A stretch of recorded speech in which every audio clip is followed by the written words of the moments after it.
Hello everyone, welcome to this YouTube channel Prep Tactics. Our first question for today is, the Gyan Bharatam mission is under the purview of which union ministry?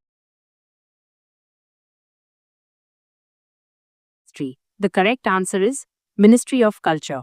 The Gyan Bharatam mission is a significant national initiative in India, primarily focused on the preservation and accessibility of the country's vast manuscript heritage. It is a revamped version of the National Manuscripts Mission and operates under the Ministry of Culture. The mission aims to cover over 1 crore manuscripts across the country. The budget has increased from 3.5 crore rupees to 60 crore rupees annually, with a total outlay of 482.85 crore rupees for the period 2024 to 31. Our second question is, the Pushpak National Mission on Drone Technology aims to foster applications of drones in which sectors?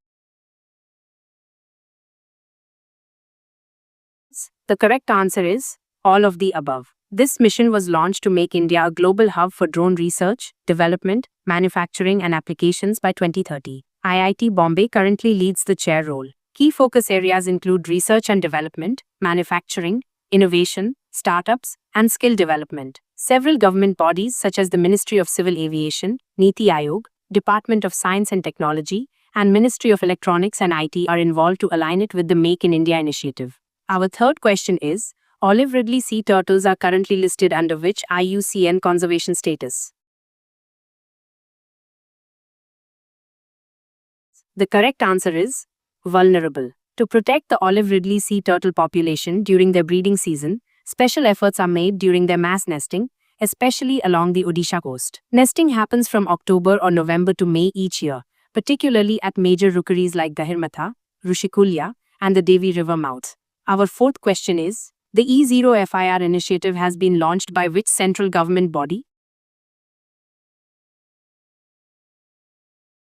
The correct answer is Indian Cybercrime Coordination Center under MHA. The E0 FIR is a new initiative by the Indian government to speed up the process of filing first information reports for specific crimes, especially financial cybercrimes. Zero FIR allows for the registration of a cognizable offense at any police station, regardless of where the crime occurred. It enables quick registration without jurisdictional delays. Our fifth question is, what is the typical habitat of the Euthalia malacana butterfly? The correct answer is lowland rainforests and wooded areas. Known commonly as the Malayan Baron, this butterfly is found primarily in Southeast Asia, including Malaysia, Indonesia, Singapore, Thailand, and parts of Myanmar. Males have a dark brown or black upper side with a bluish or greenish sheen. Females are generally larger and lighter in color, often with distinct white or yellowish markings. Our sixth question is, the Sansad Ratna Awards are an initiative of which organization? The correct answer is Prime Point Foundation. These awards honor outstanding performance by sitting members of parliament in both Lok Sabha and Rajya Sabha. The selection is based on objective data like participation in debates, bills, and questions raised. A jury comprising eminent parliamentarians and civil society members selects the awardees. These awards carry no monetary reward and serve purely as recognition. Our seventh question is, globally, what is the approximate percentage of women researchers in STEM fields? The correct answer is 35%. According to UNESCO's Global Education Monitoring, only 35% of women participate in STEM courses. Data from 2018 to 2023 shows just 26% of women work in data and AI fields. Though 68% of countries have policies supporting STEM education, only half of them specifically target girls and women. Our eighth question is, the Shuangjiangku hydropower project is being constructed on which river system? The correct answer is Dadu River. Located in China's Sichuan province, this project is designed to be the world's tallest dam. It is situated on the Dadu River, a major tributary of the Yangtze. Its main purpose is to generate hydroelectric power with a capacity of 2,000 megawatts, enough to power over 3 million homes. Our ninth question is, what is the key objective of the PM SHRI scheme in relation to NEP 2020? The correct answer is to create a separate parallel education system. PM SHRI is a centrally sponsored scheme launched in 2022 to establish over 14,500 schools. It follows a 60:40 funding pattern and is implemented by the Ministry of Education. The scheme emphasizes holistic student development through skills, collaboration, and critical thinking. School selection follows a three-stage process. Our 10th question is, who were the recipients of the 58th Jnanpith Award? The correct answer is Gulzar and Jagadguru Rambhadracharya. President Draupadi Murmu presented the award in New Delhi on May 16, 2025. Gulzar is a noted Urdu poet, lyricist, and filmmaker, while Jagadguru Rambhadracharya is a Sanskrit scholar and spiritual leader. The award includes a cash prize, citation, and a bronze image of Vagdevi.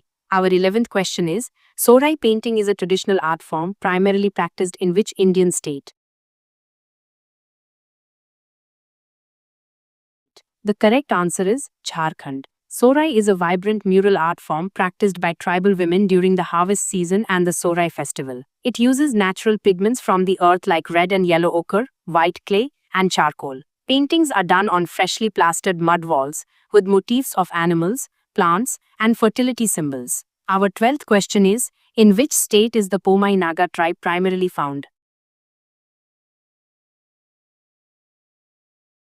The correct answer is Manipur. The Pomai Nagas are mainly found in the Senapati district. Their economy is based on rice cultivation and terrace farming. Their language belongs to the Angami Pochuri group of Tibeto-Burman languages. The Luingaini festival fosters unity among Naga tribes. Their traditional society is patriarchal and led by village councils. Our 13th question is, the traditional method of metal casting used in Banaras is primarily?